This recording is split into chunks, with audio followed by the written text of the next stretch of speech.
Hello, my name's Mark Higginson. I'm a speech-language pathologist and the owner of Speech Solutions. The team at Speech Solutions is rolling out a new service to the Tucson area. It's called Swallow Solutions.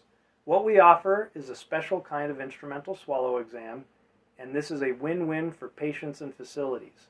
If you're an administrator in any kind of healthcare setting, you're going to want to know about this service because it will give financial sustainability a shot in the arm.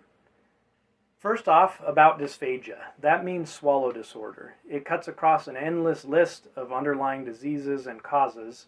It's a very relevant issue because a conservative estimate of prevalence inside skilled nursing facilities puts it at 68% of the residents. Aspiration pneumonia is a serious complication of dysphagia. What that is a bacterial infection in the lungs caused by a patient swallowing food or liquid into their lungs and a germ gets carried with it. Now, a bit about instrumental swallow studies. They give us a visual of what's actually happening inside a person's throat when they swallow. Without that visual, we're left to guesswork. Speech therapists do what's called a bedside swallow evaluation or clinical swallow exam, and it's relying on what we can observe and hear outside of the patient's throat. At no fault of the therapist, those types of studies are unreliable. No amount of experience can cause a speech therapist to know definitively what's going on inside the throat without getting a visual. I've experienced this myself as a clinician. I think someone's swallow is fine, the patient gets an instrumental study, and the findings radically change my treatment plan. Without an instrumental swallow study, misdiagnosis of the severity and type of dysphagia is very common. Of the 68% of patients that have dysphagia, 70% are overdiagnosed and 14% are aspirating without the therapist detecting it. If you're thinking, why not play it safe and overdiagnose? That's essentially what happens without an instrumental swallow study. And it's not a good solution because it decreases quality of life of the patient while greatly increasing facility cost. No one wants to be on a modified diet and thickened liquids if they don't have to be. Unnecessary intensity of therapy sessions has a cost. Therapy materials and thickened liquids have a cost. And some of these interventions, like thickened liquids, actually can make aspiration more likely. Again, only an instrumental study can give the therapist the information needed for them to make proper recommendations about the patient's specific presentation of dysphagia. About the 14% who are underdiagnosed, hospitalization and rehospitalization is the result. No one wants their customers to suffer, and income is passively lost when a resident's bed is empty because they're in the hospital.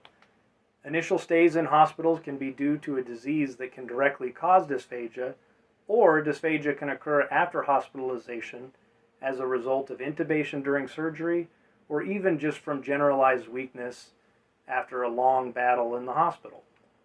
These things make dysphagia and aspiration pneumonia more likely after an initial hospital stay.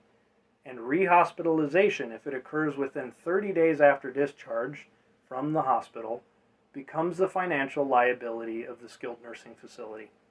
Considering this, although instrumental studies have a direct cost up front, that cost pales in comparison to the long-term costs of under and overdiagnosis. So it's clearly better to have an instrumental study than no instrumental study. But now we're going to compare the relative costs of the two different types of instrumental swallow exams that exist. The one is the modified barium swallow study, and that's abbreviated MBSS. It's a live x-ray taken while the patient eats and drinks things mixed with contrast. The other type of study is fiber optic endoscopic evaluation of the swallow, or FEES, F-E-E-S. That's what Swallow Solutions provides. There are times when one study is preferred above another clinically, and it's really about what the patient needs. But if I show a list of when FEES is clinically appropriate over MBSS, you'll see that FEES is preferred in a majority of the situations.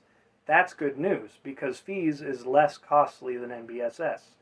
In evaluating the cost of MBSS, you have to consider everything involved.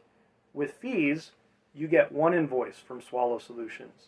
We conveniently come to the patient, We have a faster turnaround time than scheduling MBSS with the hospital, and we make our recommendations to the treating therapist and patient crystal clear, even giving ongoing consultative support. Based on our extensive experience working with people with dysphagia, we provide our recommendations in the way that patients are most likely to understand and follow those recommendations. MBSS costs a facility anywhere between $1,200 to $2,000, the average being around $1,500. Fees is much less costly.